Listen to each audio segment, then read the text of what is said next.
ماشاء اللہ جوانی دے عالم ہے. جی جی بہت جوان تھا. چلو کوئی ایسا واقعہ سناؤ نا جڑا اتوں جلے رخصت ہوئے ہو اپنے دوستاں یاراں کی رشتہ داراں کی چھوڑ کے پھر اتنے آئے ہو، کوئی ایسا واقعہ جڑا سارے شیئر کرو. کوئی نہیں سنا، واقعی کوئی نہیں ہوئی. ویسے بھاگ دوڑ میں لگ کے لکڑو کاٹ دے. وہ گورکھے تھے، چھوٹے چھوٹے کداڑے تھے، وہ تھے، وہ کاٹنے لے گئے، باہر نکلتے گئے کاٹنے.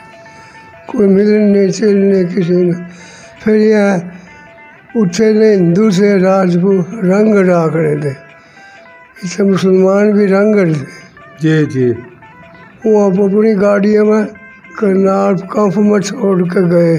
پھر بٹھا کے بھائی ہمارے بھائی روئے تھے، بھائی ہمارے بھائی جان رہ گئے. ایسا واقع ہوا. اور والے بازے سے دوسری قوماں تھی وہ جو سی وہ مارنے میں تھی. چوڑا ہوا، مار ہوا، سکھ ہوئے، اس طرح کے. اور راجپوت رنگڑ بہت مداد کرے تھے، روئے تھے. آپ اپنی گاڑی چھوڑ کے گئے. سارے یاد اللہ نشان. اتنے کرنال تساں نے اپنے مکان بنے سننا؟ اپنے مکان سے گوندر.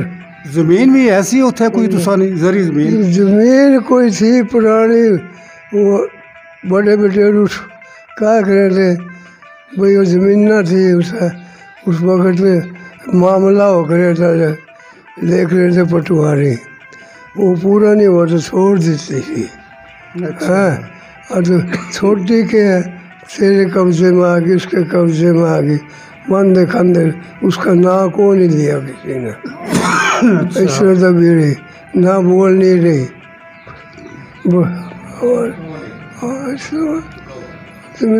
اتنے جس وقت آئے سو تو گورنمنٹ تساں نے کوئی مکان یا کوئی زمین لاٹ کری تھے. مکان لاٹ کری، زمین لاٹ کری تھی. 12 کمار زمین لاٹ ہوئی تھی. وہ حاصل ملتا رہا، حاصل دانے ملتے رہے فصل کے فصل. اور کاغذ بنے تھے اس وقت. اور اندر رہے. پھر یہ اس وقت یہ آئے پتہ نہیں 8-7 سال کے بعد کشمیری مہاجر. اس وقت ایسا دور آیا کوئی ہمارے لوگوں میں پڑھے لکھے کوئی نہیں تھے، سارے پڑھ دے. بندے بہو آئے تھے گھر. وہ زمینہ پھر ساری کوئی سیکا کے لوگ مقدمہ ہو گیا تھا، قبضے چھٹان لگے تھے، درخواست دی تھی. انہیں کشمیریاں کی دیتے تھے نہیں. وہ پھر کٹی. آئے سو تو زمین تساں کی جڑی ملی سی اس نے بارے کچھ دسو نا. اتنا جڑی زمین تساں نے نہ تو نہیں سی لگی لیکن دیتی گئی سی، اس نہ حاصل بھی تساں لینے رہے ہو. وہ کدھر گئی؟ اس کا کوئی پتہ نہیں تھی کہ کدھر گئی کدھر نہیں. اس کا نہ ہی کو نہیں رہے. آپ کو بس اس وقت یہ آئے کشمیری آئے، کوئی روڑا پایا تھا، مقدمہ ہوا تھا، بتا ہی نہیں آگے. وہ کچھ ہی نہ کاٹ کرائی تھی، نہ کٹا دی تھی.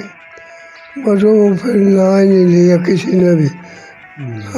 کدھر گئی کدھر نہیں، کوئی پڑتال ہی کو نہیں ہوئی. لکھی کچہریاں میں بھی تھی، لکھی تھی، بلائے تھے ایک بار سارے نے ذکر کرائی تھی.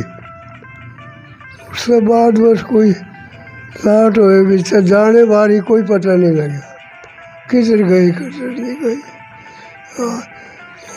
کوئی یاد کری ہو پھر تو بتاؤ، پھر کیا بتاؤ ہے.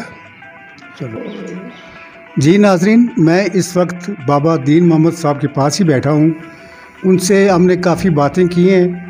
تو چونکہ وہ عمر کی اس سٹیج پہ ہیں کہ وہ بات کی وضاحت نہیں کر سکتے، لیکن جو باتیں انہوں نے کی ہیں مجھ سے ان سے جو چیز سامنے آتی ہے وہ یہ ہے کہ عرصہ پہلے جب پاکستان بننے پہ یہ وہاں سے ہجرت کر کے کرنال سے انڈیا سے پاکستان میں آئے تو سب سے پہلے ان کو واہ فیکٹری کے ایریا میں رکھا گیا تھا. وہاں پر کیمپ لگے تھے اس وقت, اور وہاں سے پھر چونکہ نڑالی میں کچھ جگہیں تھی جہاں سے ہندو سکھ گئے تھے, تو گورنمنٹ نے ان کو یہاں پر مکان بھی دیے تھے اور کچھ زمینیں بھی دی تھیں تاکہ یہ اپنا گھر والوں کا جو ہے نا وہ پیٹ پال سکیں. تو بابا جی بتا رہے ہیں کہ ان کے پاس تقریباً 12 ایکڑ زمین دی تھی. اس کا وہ کچھ عرصہ حاصل بھی لیتے رہے, مطلب اس کی جو بھی پیداوار تھی ان زمینوں کی وہ یہ ان کے پاس آتی رہی. اس کے بعد جب ان زمینوں کی ٹرانسفر کا مرحلہ آیا تو ان سے پیسے مانگے گئے کہ آپ پیسے دیں, تو یہ بیچارے لوٹے پھٹے آئے تھے تو اتنا جلدی تو کچھ نہیں ہو سکتا تھا, تو یہ پرووائڈ نہیں کر سکے, وہ پے نہیں کر سکے. تو اس کے بعد یہ کہہ رہے ہیں کہ کچھ پتہ نہیں کہ وہ زمینیں کہاں چلی گئی, کیونکہ کچھ عرصے بعد منگلا ڈیم جب بن رہا تھا تو وہاں سے مہاجرین بھی جو اسی علاقے میں بھیجے گئے تھے, تو پھر گڈ مڈ میں ان کی زمینیں ان کے ہاتھ سے نکل گئی. تو انہوں نے پھر مزدوریاں شروع کر دی اپنے طور پر, اور جیسے بتا رہے ہیں کہ وہ دیہڑیوں پہ کام کرتے رہے ہیں. اس طرح انہوں نے اپنے بچوں کا پیٹ پالا اور نئے سرے سے اپنے مکان خریدے بنائے, اور اپنی زمینیں جو بھی ان کے پاس ہیں وہ اپنے طور پہ انہوں نے خریدی. جو گورنمنٹ کی طرف سے الاٹ ہونی تھی وہ پیسہ نہ ہونے کی وجہ سے ان کے نام نہیں لگ سکی, اور کچھ پتہ نہیں کہ وہ زمینیں اب کس کے پاس ہے, کون لے گیا, یا گورنمنٹ نے ان کو کہاں پر ایڈجسٹ کر دی. تو یہ ہے بابا دین محمد صاحب کی سٹوری. اب ان سے ہم کچھ اور باتیں کریں گے. جی ناظرین, بابا جی کی سٹوری سن کے ہم اپنے چینل کے پلیٹ فارم سے متعلقہ حکام سے درخواست کرتے ہیں کہ ان کے معاملے کو از سر نو چھان بین کی جائے, اور جہاں پر ان کی حق تلفی ہوئی ہے وہ ان کو زمین یا ان کے جو چیزیں وہ دلائی جائیں, تاکہ یہ آگے ان کی جو اولادیں ہیں وہ سکون کی زندگی گزار سکیں.